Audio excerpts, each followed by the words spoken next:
अभी तक की 10 बड़ी खबरें देखें 7news.in पर। नोएडा इंटरनेशनल एयरपोर्ट का ऑपरेशन अगले साल से शुरू होगा। जेवर में बन रहा नोएडा इंटरनेशनल एयरपोर्ट, जो कि मुख्यमंत्री योगी आदित्यनाथ का ड्रीम प्रोजेक्ट है, जल्दी ही हकीकत बनने जा रहा है। एयर कनेक्टिविटी को एक नई ऊंचाई पर ले जाने वाला ये एयरपोर्ट अब अपने अंतिम चरण में है। अधिकारियों के अनुसार अगले साल अप्रैल में यहां से पहली पैसेंजर फ्लाइट उड़ान भरेगी। ग्रेटर नोएडा में क्रिकेट प्रेमियों के लिए खुशखबरी है। यहां पर शहीद विजय सिंह पथिक स्पोर्ट्स कॉम्प्लेक्स में अंतर्राष्ट्रीय टेस्ट मैच 9 सितंबर से 13 सितंबर के बीच खेला जाएगा। इस टेस्ट मैच को दर्शक बिल्कुल मुफ्त में देख सकेंगे। ग्रेटर नोएडा के शहीद विजय सिंह पथिक स्पोर्ट्स कॉम्प्लेक्स में न्यूजीलैंड और अफगानिस्तान के बीच 9 सितंबर से लेकर 13 सितंबर तक टेस्ट मैच खेला जाएगा।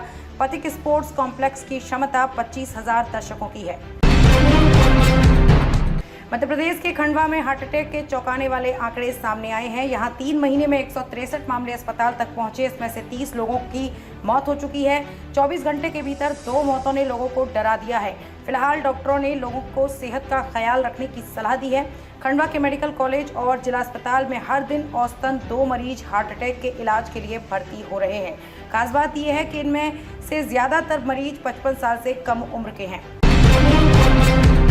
पिछले महीने भारतीय क्रिप्टो एक्सचेंज वजीर एक्स पर एक बड़ा साइबर हमला हुआ था और हैकर्स ने करीब 1923 करोड़ रुपए की क्रिप्टो एसेट चुरा ली थी। अब वजीर एक्स की पेरेंट कंपनी जेटाई पीटीई ने स्वीकार किया है कि साइबर हमले से प्रभावित ग्राहक अपना पूरा पैसा वापस नहीं पा सकेंगे। ग्राहक केवल अपने फंड का 55% तक ही निकाल पाएंगे। कंपनी यूजर्स के फंड वापस करने में सक्षम होने के लिए कैपिटल सपोर्ट के लिए व्हाइट नाइट के साथ बातचीत कर रही है। 18 जुलाई 2024 को वजीर एक्स पर हुए साइबर हमले में $23 करोड़ लगभग 1923 करोड़ रुपए की क्रिप्टो एसेट्स चोरी हो गई थी। उत्तर प्रदेश की 10 विधानसभा सीटों पर होने वाले उपचुनाव को लेकर मुख्यमंत्री योगी आदित्यनाथ ने पूरी ताकत झोंक रखी है। इसी क्रम में सीएम योगी सोमवार को मुरादाबाद के दौरे पर रहेंगे। दरअसल जिले की कुंदरकी विधानसभा सीट पर भी उपचुनाव होने हैं। ऐसे मुख्यमंत्री विकास परियोजनाओं की सौगात के साथ युवाओं को साधने के लिए नियुक्ति पत्र बांटेंगे। अपने दौरे के दौरान सीएम योगी रोजगार मेला एवं नियुक्ति पत्र वितरण कार्यक्रम में शामिल होंगे। डॉक्टर BR अम्बेडकर पुलिस अकादमी में पासिंग आउट परेड कार्यक्रम में भी शामिल होंगे। साथ ही मुख्यमंत्री जिले को कई करोड़ की परियोजनाओं की भी सौगात देंगे। बता दें कि मुख्यमंत्री उन सभी जिलों का दौरा कर रहे हैं जहां उपचुनाव होने हैं। इससे पहले वे अयोध्या के मिल्कीपुर, अम्बेडकर नगर की कटेहरी, मुजफ्फरनगर, अलीगढ़ और कानपुर का दौरा कर चुके हैं।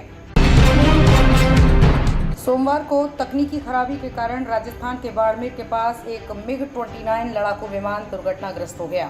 पायलट सुरक्षित है और जमीन पर किसी तरह के जानमाल और नुकसान की खबर नहीं है।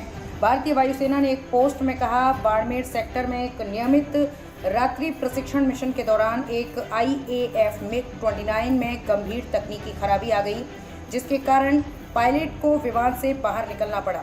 पायलट सुरक्षित है और जानमाल का किसी के नुकसान की खबर नहीं है। कोर्ट ऑफ इंक्वायरी के आदेश दे दिए गए हैं। राष्ट्रीय स्वयंसेवक संघ के प्रमुख मोहन भागवत और 6 संयुक्त महासचिवों की मौजूदगी में संघ की शनिवार को केरल के पलक्कड़ में शुरू हुई 3 दिवसीय अखिल भारतीय समन्वय बैठक संपन्न हो गई है। JP नड्डा के उस बयान पर जिसमें उन्होंने कहा था कि अब बीजेपी बड़ी हो गई है, उन्हें RSS की ज़रूरत नहीं है, इस पर सुनील आम्बेकर ने कहा, हमारे मिशन के बारे में मूल विचार सभी के लिए बहुत स्पष्ट है। अन्य मुद्दों को हल किया जाएगा। ये एक पारिवारिक मामला है, इसे हल किया जाएगा। 3 दिवसीय बैठक यहाँ हुई, सभी ने अच्छी तरह से भाग लिया और सभी कुछ ठीक रहा। यूपी के कन्नौज में नाबालिग से रेप केस में फंसे पूर्व ब्लॉक प्रमुख नवाब सिंह यादव की मुश्किलें बढ़ गई हैं। नवाब का रेप पीड़िता के साथ DNA सैंपल मैच हुआ है। इसी के साथ नाबालिग लड़की से बलात्कार की पुष्टि हो गई है। फॉरेंसिक टेस्ट रिपोर्ट में इसका खुलासा हुआ है। रेप की पुष्टि होने के बाद सूबे की सियासत फिर से गर्मा गई है। इस केस को लेकर दोनों दल शुरू से ही आमने सामने रहे हैं। सीएम योगी अपने भाषणों में इसका जिक्र कर चुके हैं। माता वैष्णो देवी यात्रा के दौरान एक बड़ा हादसा हुआ है। यात्रा मार्ग पर भूस्खलन के कारण एक श्रद्धालु घायल हो गया और 2 की मौत हो गई है। घटना के बाद राहत और बचाव कार्य तेजी से शुरू किया गया, जिससे स्थिति को नियंत्रित किया जा सके। घायल श्रद्धालु को तुरंत चिकित्सा सुविधा प्रदान की गई और उसकी हालत स्थिर बताई जा रही है। भूस्खलन की घटना में जान गंवाने वाली दोनों महिलाएं पंजाब और उत्तर प्रदेश की रहने वाली थी। भूस्खलन के बाद हिमकोटी मार्ग पर तीर्थयात्रियों की आवाजाही रोक दी गई।